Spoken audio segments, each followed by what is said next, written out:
Hello everyone, welcome to Core Concepts. Our today's topic is protoplasm and cytoplasm. Last की video में हमने cell wall को discuss किया था और आज हम प्रोटोप्लाज्म और साइटोप्लाज्म के बीच में डिफरेंस को देखेंगे, इसके मीनिंग को जानेंगे. So let's start first with protoplasm. All cells containing living substance called protoplasm. Cell के अंदर जितना भी लिविंग कंटेंट पाया जाता है वो सब का सब प्रोटोप्लाज्म कहलाता है.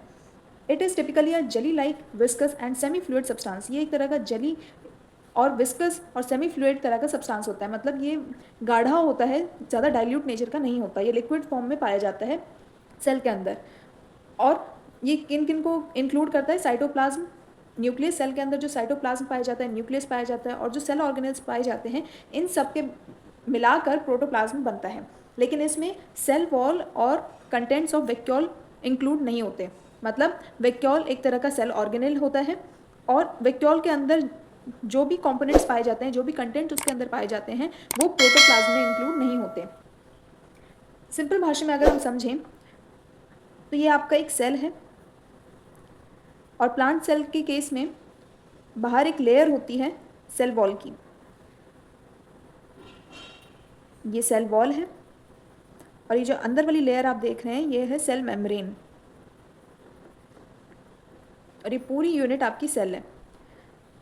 अब इसके अंदर सेल मेम्ब्रेन के अंदर जितना भी पार्ट है प्रेजेंट है वो सब का सब प्रोटोप्लाज्म ही है.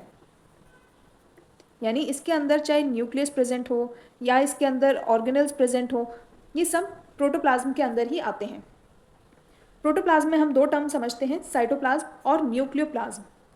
साइटोप्लाज्म प्रोटोप्लाज्म का ही हिस्सा होता है, लेकिन ये वो पार्ट होता है प्रोटोप्लाज्म का जिसे प्रोटोप्लाज्म है. प्रोटोप्लाज्म में हमारा न्यूक्लियस भी ऐड ऑन हो रहा है, सेल मेम्ब्रेन के अंदर का सारा ही पार्ट ऐड होता है. लेकिन जब हम साइटोप्लाज्म की बात करते हैं तो हम न्यूक्लियस की बात नहीं करते. यानी न्यूक्लियस को हटा के जितना भी सब्सटेंस बच रहा है, जितना भी स्पेस बच रहा है, वो सारा का सारा साइटोप्लाज्म के अंदर आता है.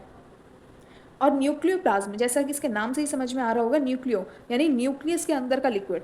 जो न्यूक्लियस सेल के अंदर जो प्रेजेंट होता है, इसके अंदर जो लिक्विड पाया जाता है वो होता है न्यूक्लियोप्लाज्म. आप इस तरीके से समझिए कि ये सेल है, सेल के अंदर जो न्यूक्लियस है, क्योंकि सेल के अंदर का सारा कंटेंट प्रोटोप्लाज्म होता है, इसलिए जो न्यूक्लियस के अंदर जो प्रोटोप्लाज्म प्रेजेंट होता है उसी को हम न्यूक्लियोप्लाज्म कहते हैं. Now we will discuss about cytoplasm. Cytoplasm is that part of protoplasm that surrounds the nucleus. इसका मतलब कि साइटोप्लाज्म प्रोटोप्लाज्म का ही एक पार्ट होता है, लेकिन ये प्रोटोप्लाज्म का वो पार्ट होता है जो न्यूक्लियस के बाहर पाया जाता है. यानी न्यूक्लियस के अंदर साइटोप्लाज्म नहीं होता, न्यूक्लियस के चारों तरफ बाहर ही जो लिक्विड प्रेजेंट है वो साइटोप्लाज्म का हिस्सा है. It occupies space between cell membrane and nuclear membrane. ये अंदर वाली वॉल जो है ये सेल मेम्ब्रेन है और ये जो न्यूक्लियस के चारों तरफ सराउंड होती है ये न्यूक्लियर मेम्ब्रेन कहलाती है. तो इस न्यूक्लियर मेम्ब्रेन और इस सेल मेम्ब्रेन के बीच में जितना भी पार्ट बचा वो सारा का सारा साइटोप्लाज्म कहलाता है.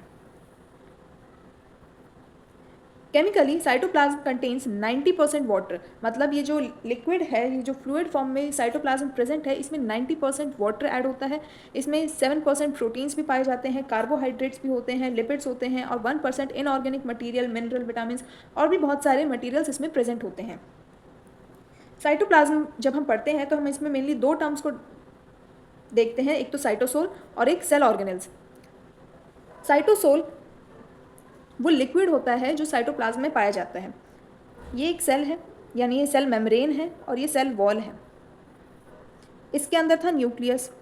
न्यूक्लियस के बाहर का जितना भी स्पेस है, इस स्पेस को हम कह रहे हैं साइटोप्लाज्म. अब इस स्पेस के अंदर जितना भी लिक्विड प्रेजेंट है, इस लिक्विड को हम कह रहे हैं साइटोसोल.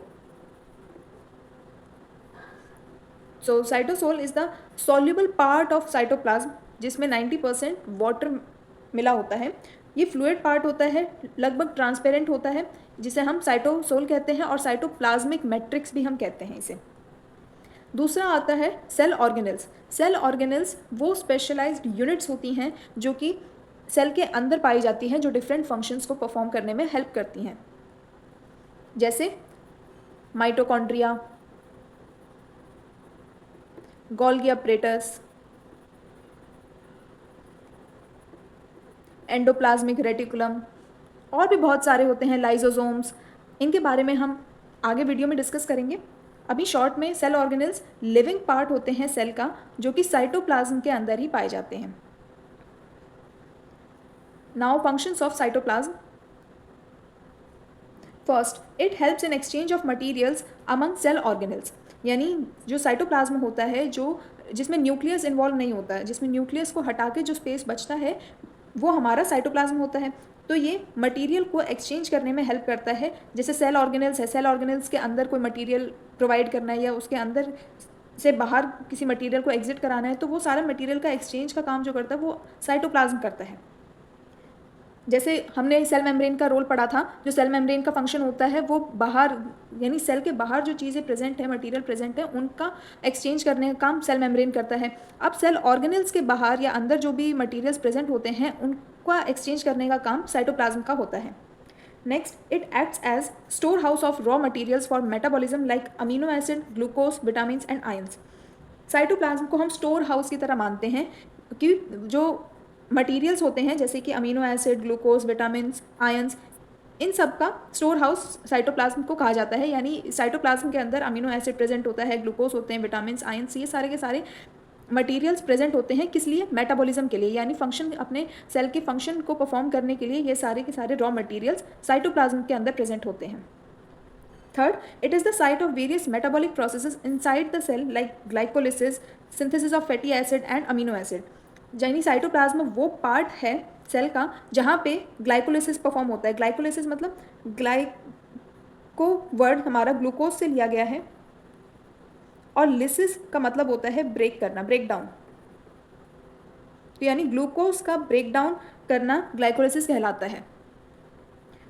तो ये प्रोसेस जो होती है वो साइटोप्लाज्म के अंदर होती है। फैटी एसिड और अमीनो एसिड का फॉर्मेशन या इनकी सिंथेसिस, ये जो होती है, ये जो प्रोसेस होती है, ये भी साइटोप्लाज्म के अंदर ही पाई जाती हैं। अमीनो एसिड की सिंथेसिस हमारे फर्दर प्रोटीन बनाने के लिए हेल्पफुल होती है, जो आगे डीएनए में हेल्प करती हैं।